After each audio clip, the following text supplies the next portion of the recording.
नमस्कार, प्रणाम। आप देख रहे हैं सिवान डायलॉग।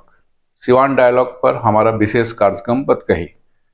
आज की इस बतकही के एपिसोड में देश के जाने माने शिक्षाविद, विद्या भारती जैसे संस्थान से जुड़े शिक्षाविद डॉक्टर किशनवीर सिंह साक्य के साथ एक विशेष बातचीत।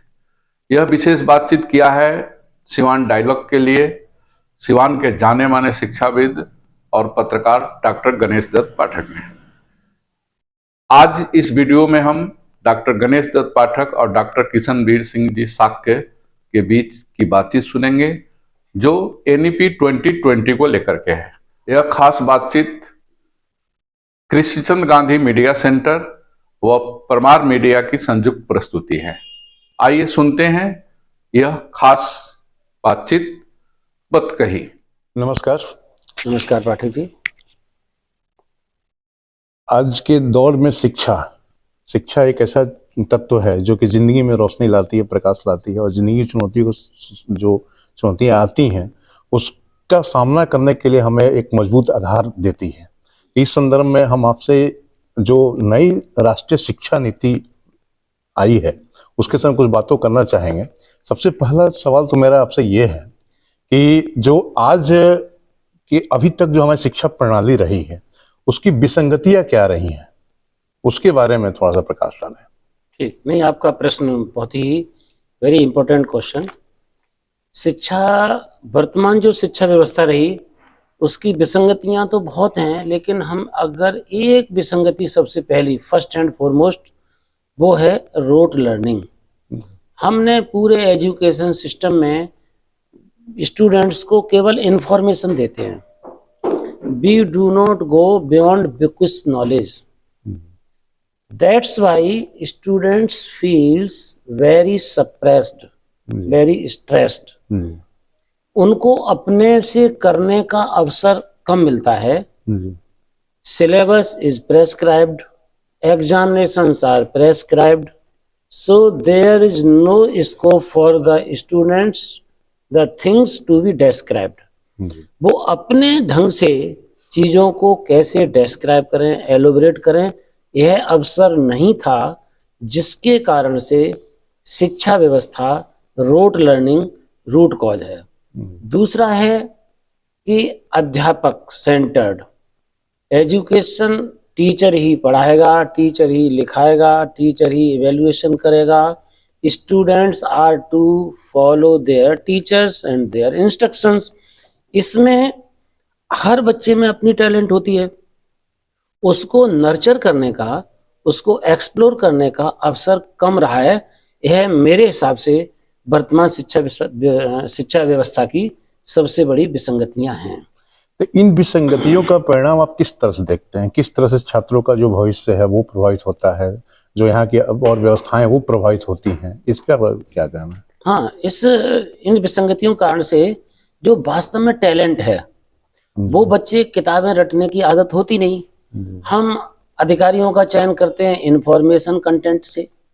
तो सामान्य बच्चा जो किताब रट लेता है वो तो सफल बन जाता है, और वास्तव में जो प्रतिभाशाली है, जिसकी ऑफिसर लायक एटीट्यूड है, टैलेंट है, लेकिन वो किताब नहीं रटता, तो वो ऐसे प्रतिभाशाली बच्चों को अवसर नहीं मिलता।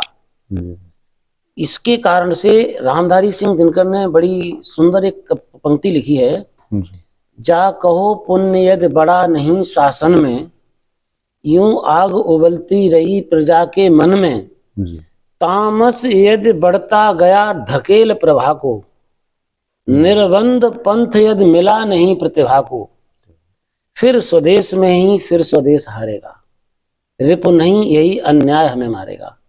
इसका मतलब कितनी बात कही है कि तामस, जो सामान्य बच्चा है, वो तो असामान्य को हरा देता है। 10 साल किताब रट लो, PCS IAS बन जाओ।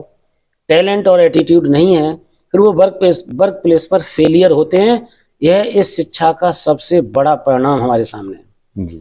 दूसरे, भारतीय शिक्षा व्यवस्था, स्वामी विवेकानंद ने स्पष्ट कहा है कि education is the manifestation of innermost talent that is already existed in a learner।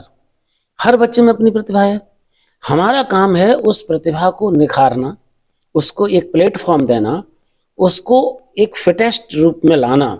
तो वो हो नहीं पाता इस शिक्षा व्यवस्था के कारण से। तो इसमें परिवर्तन बहुत अच्छी तरह से किया गया है। जी। अच्छा, जो शिक्षा का जो मूल उद्देश्य माना जाता रहा है, वो माना जाता है कि जो जिंदगी में चुनौतियां हमारी आ रही हैं उसका हम कैसे सामना कर पाते हैं, या हमारी जो सोच है वो कितनी संवेदनशील हो पाती है, हमारे अंदर की इंसानियत मानवता के जो आयाम है वो कितने जागृत हो पाते हैं, ये रहा है। तो इस संदर्भ में जो नई राष्ट्रीय शिक्षा नीति आई है उसकी क्या उसकी भूमिका होगी इस संदर्भ में? बिल्कुल नहीं, जैसे भारतीय शिक्षा का तो स्पष्ट धारणा हमारी प्राचीन काल से है कि द एजुकेशन, रविन्द्रनाथ टैगोर ने बहुत सुंदर बात कही है, the soul of the education is the education of soul. आत्मा की शिक्षा ही शिक्षा की आत्मा है। आत्मा का मतलब यहाँ आत्म विकास है। जब आत्म विकास होगा तो हम जीवन की चुनौतियों का सफलतापूर्वक सामना कर लेंगे ही, क्योंकि हमारा सोशलाइजेशन अच्छा है जी। हम जब आत्म का विकास करते हैं तो समाज में जाते हैं। हमारा विजुअलाइजेशन अच्छा है, हम अपनी प्रतिभा को इंट्रोस्पेक्ट करके उसे कैपिटलाइज करते हैं। तो हर व्यक्ति, फिर एक कवि ने कहा है कि जीवन में कुछ ऐसा करो कि न कोई जड़ता रहे, जो है जहां चुपचाप अपने आप से लड़ता रहे। तो हर बच्चे की प्रतिभा अलग है, तो ही और सी शुड कंपेयर विद हिमसेल्फ और हरसेल्फ। जब हमारे यहाँ ये होता था तो फ्रस्ट्रेशन का कोई मतलब ही नहीं था। हम अपने को समाज के लिए प्रस्तुत करते थे, अपनी प्रतिभा को। तो जीवन की चुनौतियों में आज स्ट्रेस है, डिप्रेस है, सप्रेस है, क्योंकि वो आइसोलेशन हो गया। शिक्षा समाज की जिम्मेदारी होती थी। स्वाभाविक रूप से पढ़ाई होती थी, स्वाभाविक रूप से खेल होते थे, स्वाभाविक रूप से गीत होते थे, एक सामूहिकता थी, सामाजिकता थी, राष्ट्रीयता थी।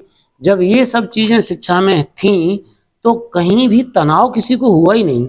शिक्षा तो आनंद की चीज थी।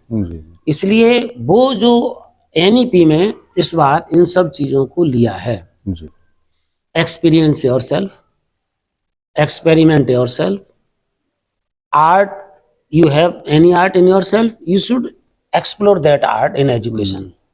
And art of integration, different चीजों को हम इंटीग्रेट कैसे करें एजुकेशन में।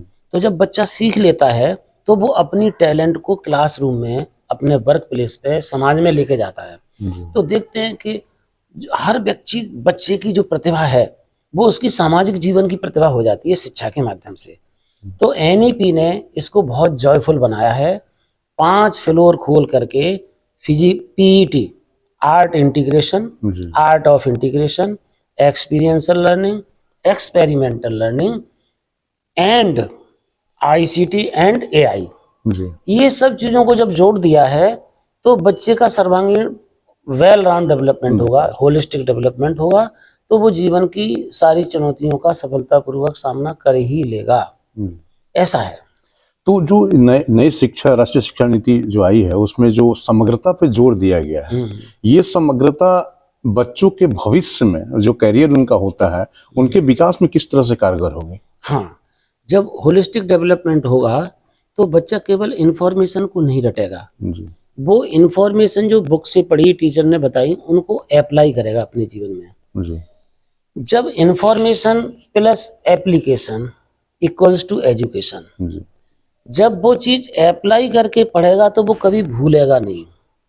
जब वो अप्लाई करके पढ़ेगा तो उसमें वो अपने इनपुट और एक्सपीरियंस को भी कोलैबोरेट करेगा, इनकॉर्पोरेट करेगा।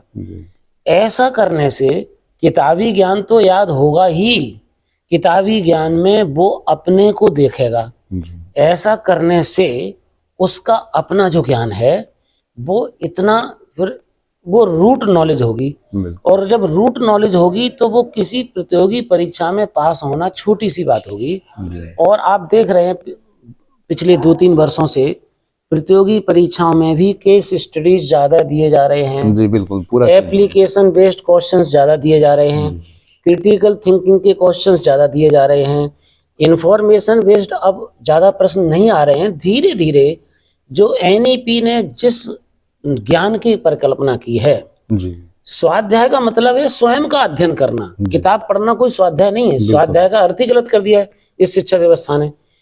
कोई क्या कर रहे हैं, किताब पढ़ रहे हैं तो स्वाध्याय कर रहे हैं। स्वाध्याय का मतलब है स्व का अध्ययन करना, और जब हम स्व का अध्ययन करते हैं तो हम अपनी कैपेसिटी देते हैं, हम अपनी कॉम्पिटेंसी देखते हैं, हम अपना एटीट्यूड देखते हैं, हम अपना एप्टीट्यूड देखते हैं। स्व के विकास के साथ साथ पुस्तकें और इंफॉर्मेशन हमारी सहायक हो जाती हैं।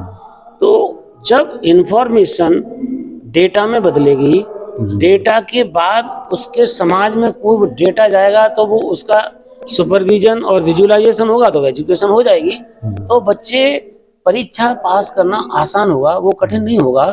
फिर वो धीरे धीरे हम रोट लर्निंग से रूट नॉलेज पे जैसे ही आएंगे तो वास्तव में जो प्रतिभाशाली बच्चे हैं वो फिर निश्चित रूप से सफल होंगे।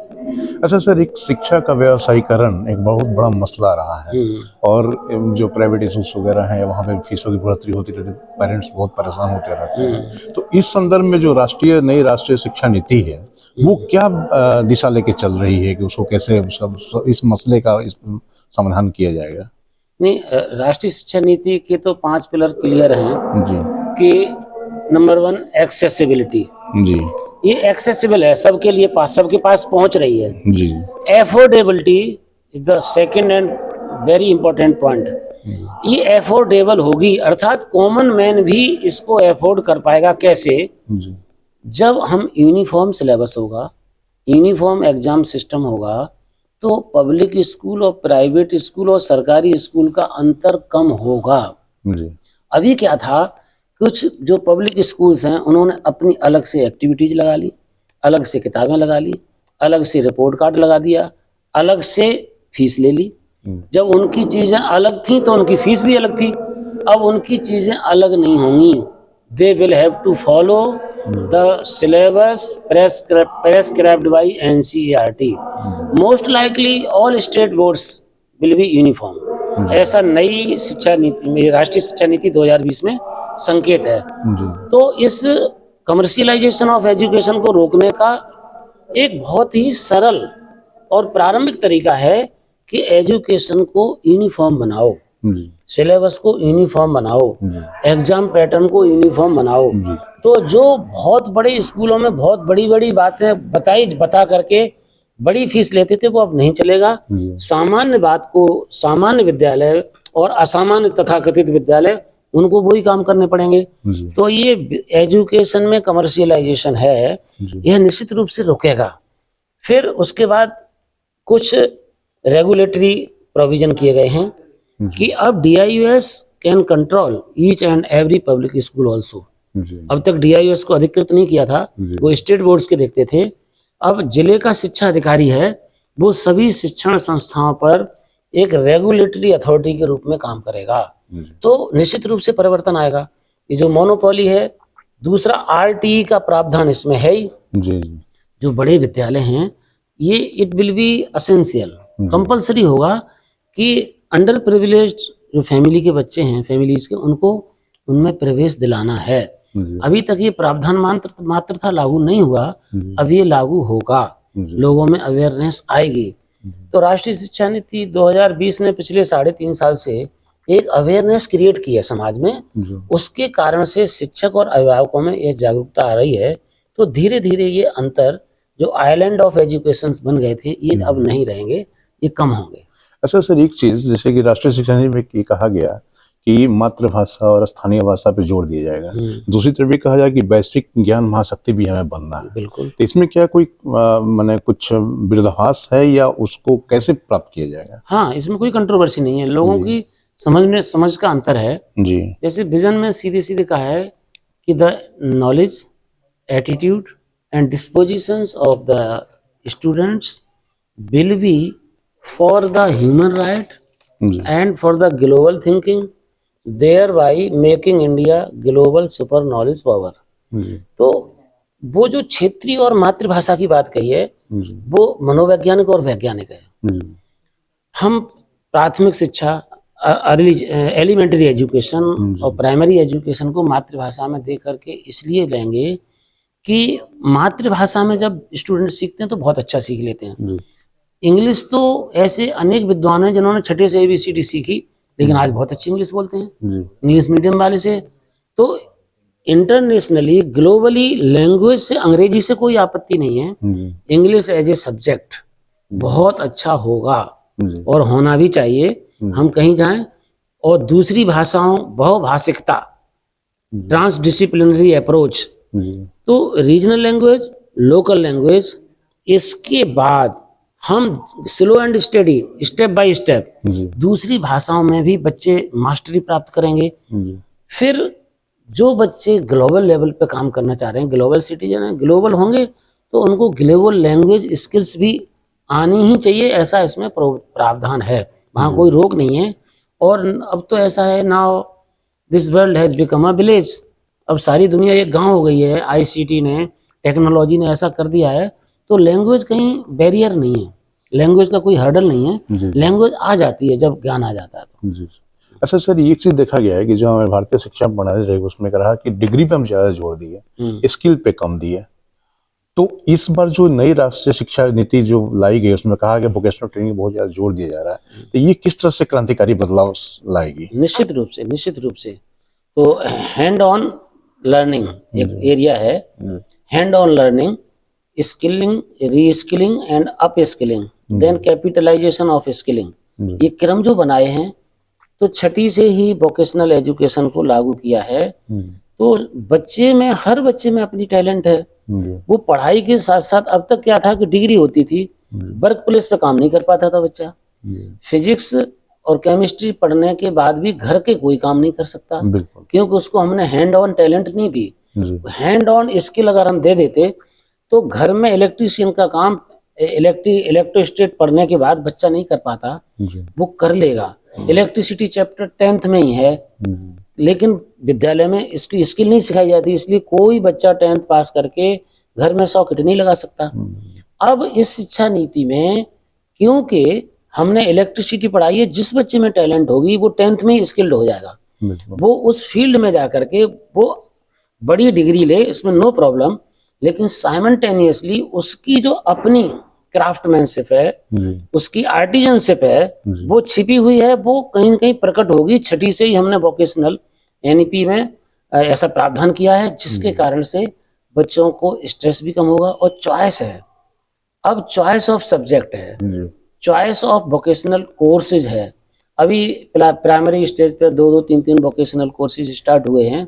तो अब नवोदय विद्यालय ने, वो NIOS ने, national institute of open schooling, उन्होंने बहुत पहले से इस पे काम शुरू किया था, उसको सिस्टमाइज करके। तो ये जो वोकेशनल शिक्षा है, ये निश्चित रूप से अभूतपूर्व परिवर्तन लाएगी बच्चों में।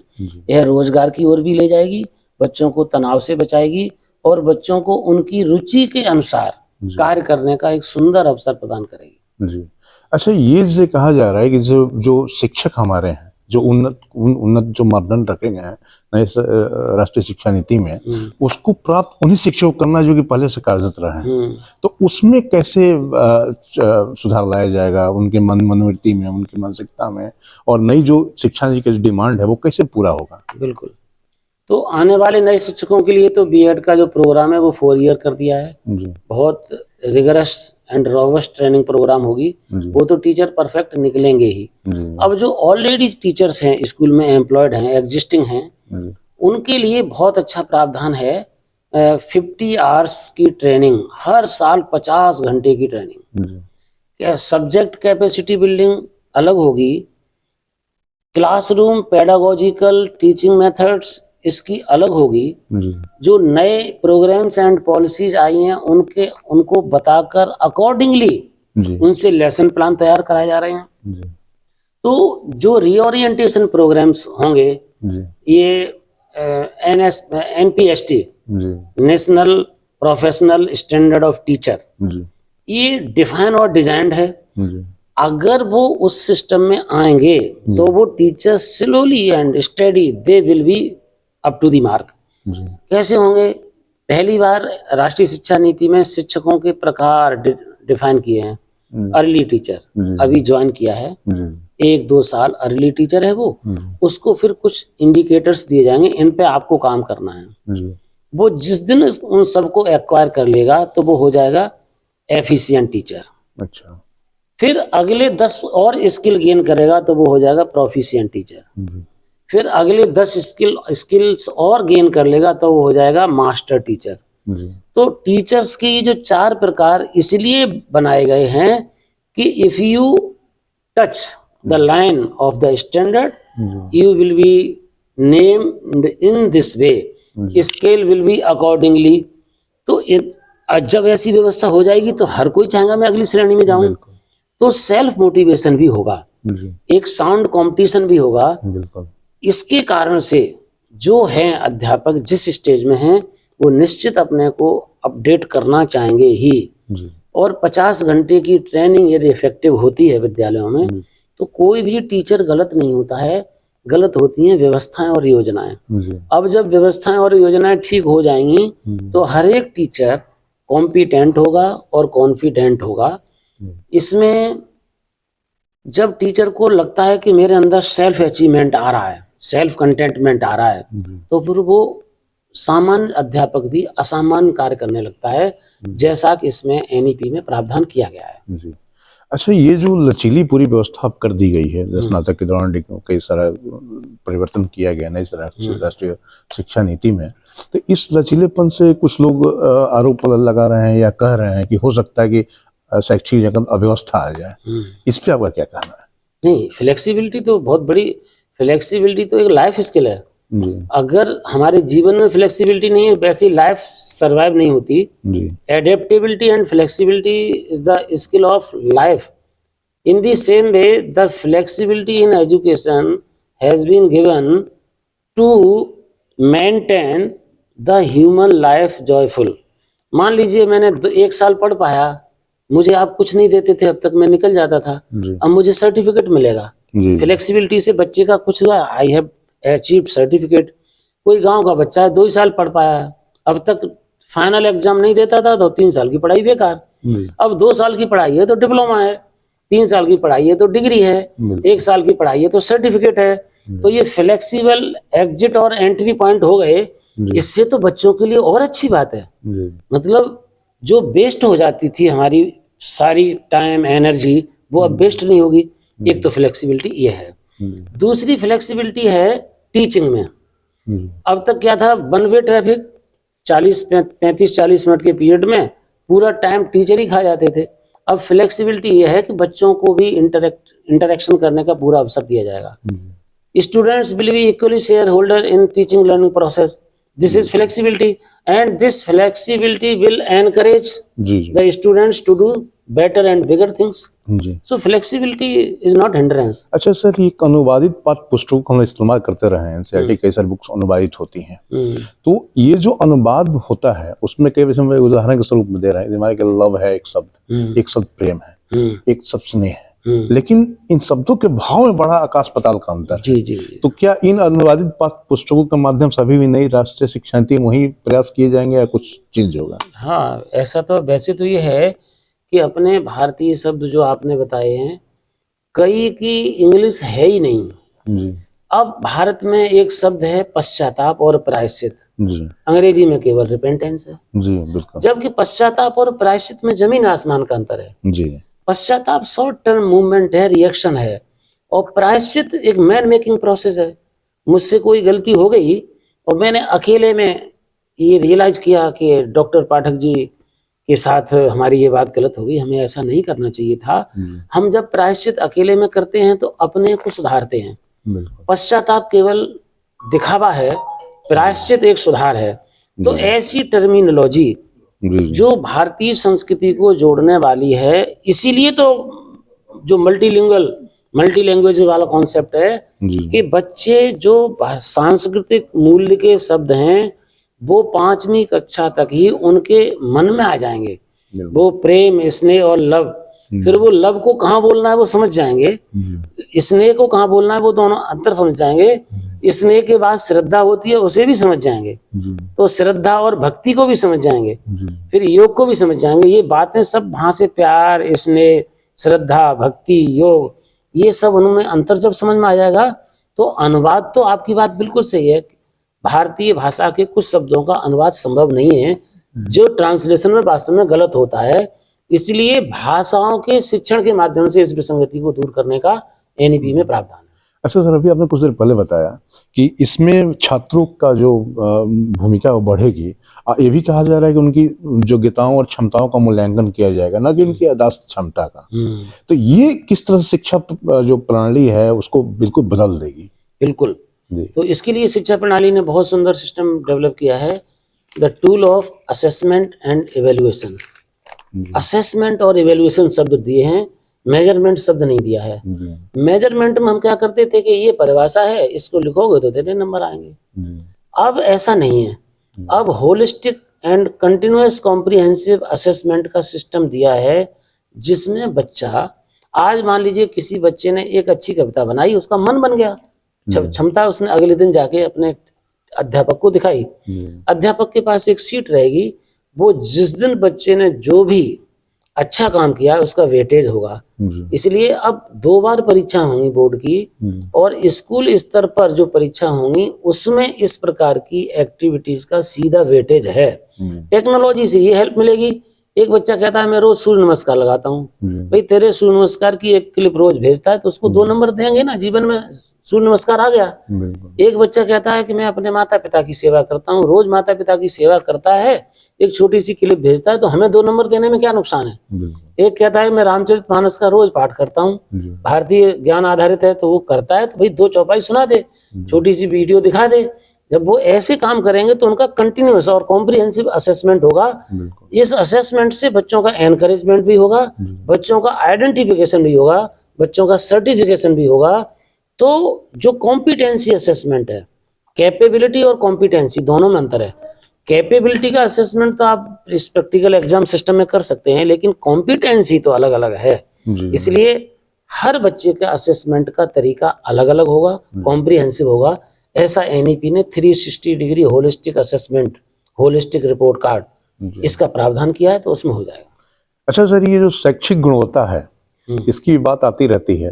जैसे कई बार सर्वे आते थे, उसमें पता चलता है कि जो 5वीं का बच्चा वो पढ़ नहीं पा रहा है, वो मैथ के कुछ सिंपल सवाल को नहीं कर पा रहा है। तो ये जो शैक्षिक गुणवत्ता में जो बढ़ोतरी के लिए जो उद्देश्य है, वो एनईपी कैसे उसको प्राप्त करेगी? एनईपी 2020 में आई जुलाई में, और उसके बाद 21 में माननीय प्रधानमंत्री जी ने निपुण भारत प्रोग्राम दिया है, जिसके अनुसार फाउंडेशनल लिटरेसी एंड न्यूमरेसी पर लर्निंग आउटपुट डिजाइन किए हैं।